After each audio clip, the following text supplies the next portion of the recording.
Hello aspirants. So recently this was in news.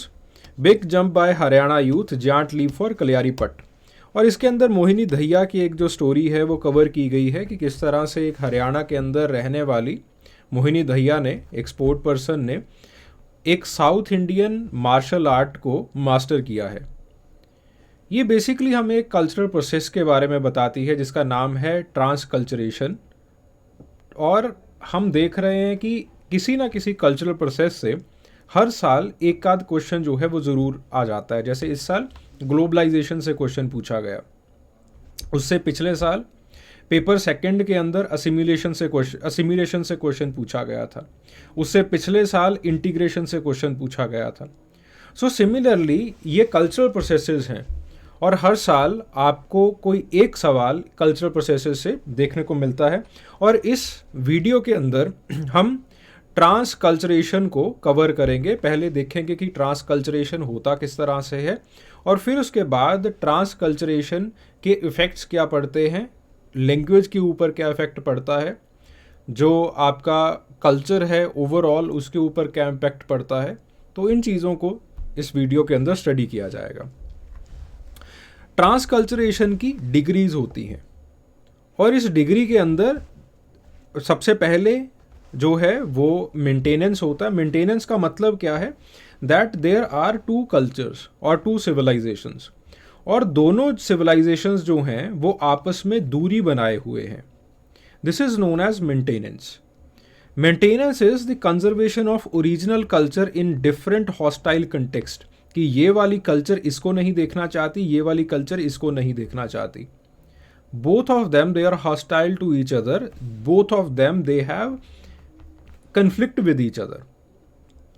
फिर उसके बाद बात आती है पार्शियल मेंटेनेंस की। पार्शियल मेंटेनेंस का मतलब है कि अब एक एक्सचेंज सिस्टम जो है वो स्टार्ट हो गया है, and most appropriately this exchange system it is of the economic kind. फिर उसके बाद बात आती है हाइब्रिडाइजेशन की। हाइब्रिडाइजेशन के अंदर जो आइडियाज़ हैं वो एक्सचेंज होना शुरू हो जाते हैं, कि धीरे धीरे जो है जो इस सिविलाइजेशन से या फिर इस कल्चर से कुछ आइडियाज़, कुछ टेक्नोलॉजी यहाँ पे आती है और इस कल्चर से कुछ आइडियाज़, टेक्नोलॉजी दूसरे कल्चर या फिर सिविलाइजेशन में जाती है। सो हाइब्रिडाइजेशन क्या होता है? That this in this the traditional aspect वेडेड into the new elements. आप अपना ट्रेडिशन, जो आप अपनी संस्कृति है वो नहीं भूलते हो, उसको भी फॉलो किया जाता है और उसके अंदर कुछ नए एस्पेक्ट्स को इनकलकेट किया जाता है।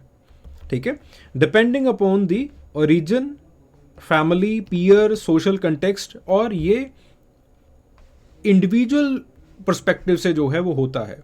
यानी कि इंडिविजुअल फैमिली से जो उनको ट्रेडिशनल वैल्यूज़ मिलते हैं उनको वो नहीं भूलता है, but on the other hand कुछ पीयर से, कुछ सोसाइटी से, कुछ सोशल ग्रुप से उसको एडिशनल वैल्यूज़ मिलती हैं, तो वो उन एडिशनल वैल्यूज़ को अपना ट्रेडिशन साथ में रखते हुए ट्रेडिशन के साथ साथ जो है वो फॉलो करता रहता है।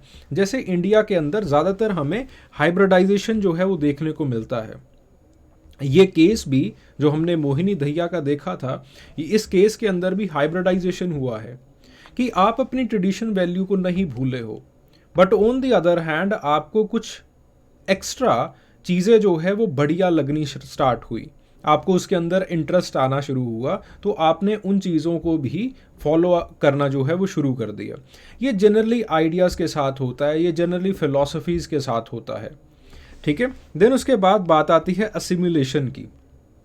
असिमिलेशन में एक नई कल्चरल रियलिटी बनती है और इसके अंदर आप वील्ड नहीं करते, आप अपनी कल्चर को धीरे धीरे जो है वो भूलना शुरू कर देते हो, और फिर जो है वो आपके पास जो नई कल्चर है उसको आप ज़्यादा इनकलकेट कर रहे हो। So maintenance of slightly original aspect in the combination with the new culture. ठीक है, और ये बेसिकली जो है वो सेकंड जनरेशन इमिग्रेंट्स के अंदर होता है।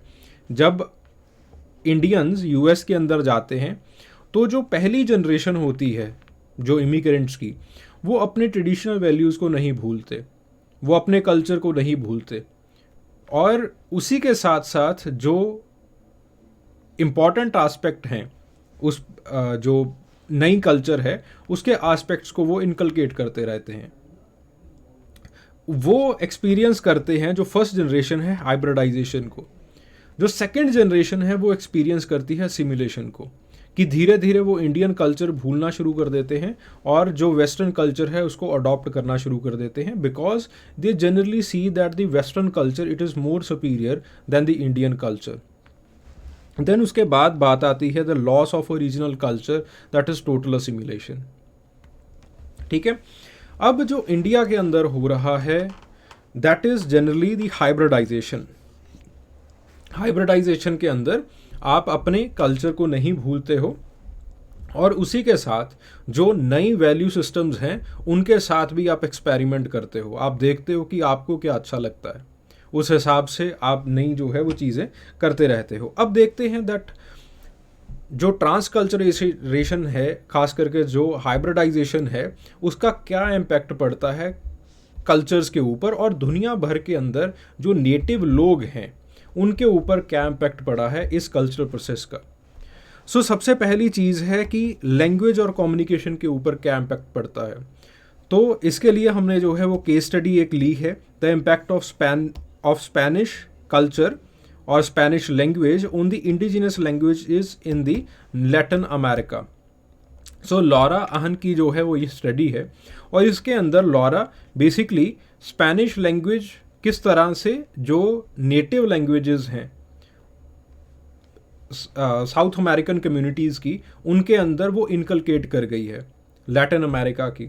तो उसको जो है वो स्टडी करते हैं कि लोगों ने जनरली अपनी लैंग्वेज को कंजर्व किया है, बट उसी के साथ हम ये देखते हैं कि जब लोग फॉर्मल इन्वायरमेंट्स के अंदर जाते हैं, ऑफिसेस के अंदर जाते हैं, जो नेटिव अमेरिकन लोग हैं वो स्पेनिश बोलना ज़्यादा प्रेफर करते हैं। जैसे फॉर एग्जांपल हमारे यहाँ पे है, हम घर में अपनी जो नेटिव लैंग्वेजेस हैं वो बोलते हैं, ठीक है, अपने नेटिव डायलेक्ट्स के अंदर बोलते हैं, लेकिन जैसे ही हमें बाहर ऑफिसेज में जाना पड़ता है we generally try to speak English, कि जो प्रभाव है वो अच्छा पड़ेगा।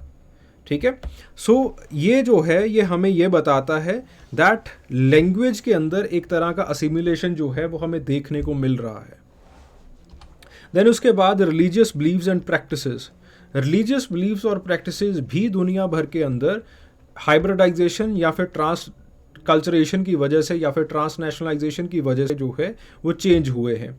जैसे फॉर एग्जांपल हम हेतन वुडू का एग्जांपल लेते हैं। अब हेतन वुडू जो है वो किस तरह से बना है। हेतन वुडू इज़ बेसिकली जब हाइब्रिडाइजेशन हुआ अफ्रीकन रिलीजियस ट्रेडिशंस का, जो कि अफ्रीका से लोग आ रहे थे उनका, प्लस जो कैथोलिक चर्च उनको अमेरिका के अंदर मिला।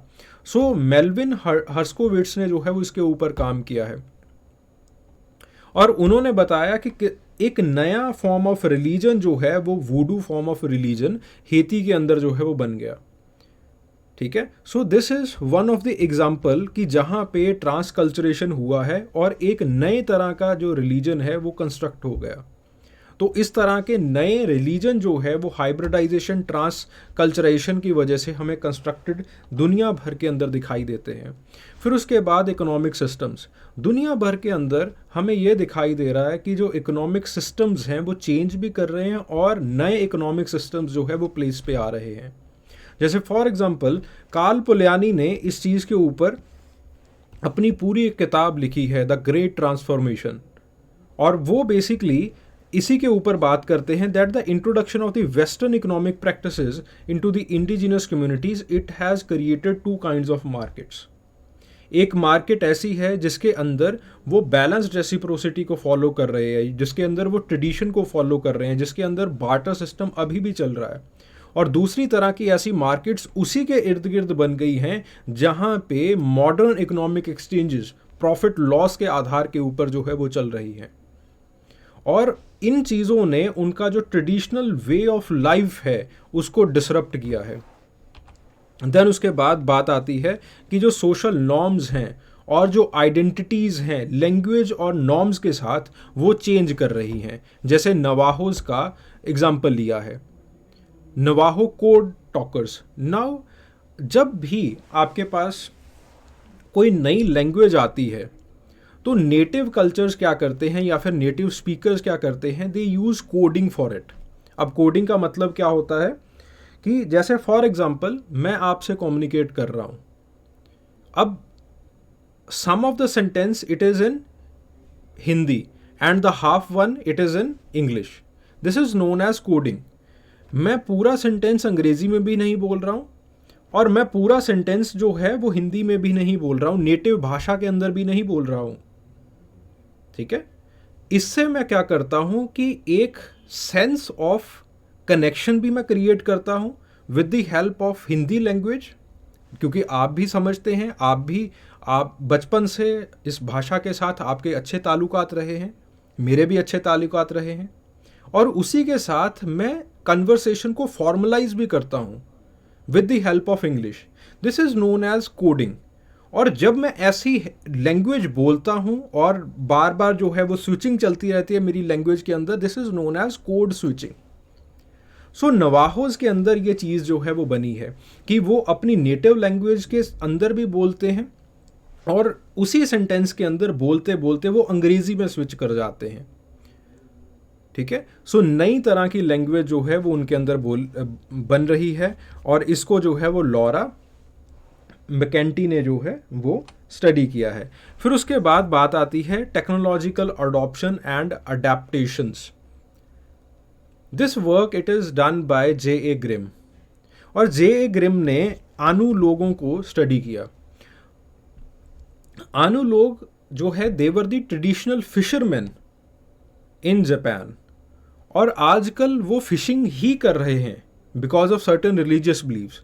वो इंडस्ट्रीज़ के अंदर उनका दाखिला अभी तक नहीं हुआ है, बट उनका जो टेक्नोलॉजी है जिसके साथ वो फिशिंग कैच करते थे, that technology it has improved और इट हैज़ चेंज्ड, हम चेंज कह सकते हैं। और उन्होंने जो कल्चरल रिचुअल्स हैं फिशिंग के, उनको जो है वो ज्यों के त्यों फॉलो किया है। उसी के साथ डाइटरी चेंजेस आ रहे हैं।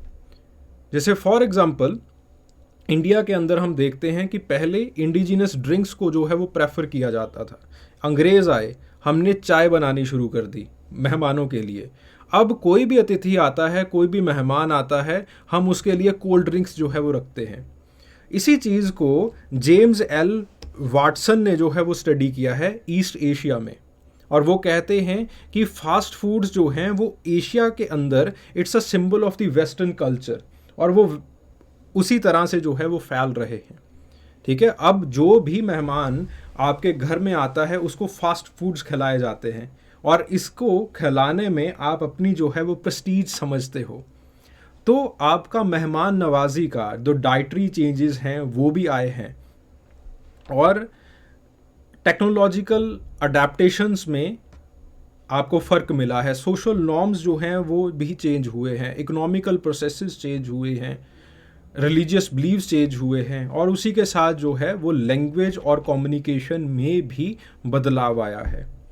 सो these are the changes that we are witnessing due to transculturation. और सीधा सीधा जो है वो इससे सवाल आपसे पूछा जा सकता है। चलिए, thank you very much. I hope this lecture was educative for you. Thank you.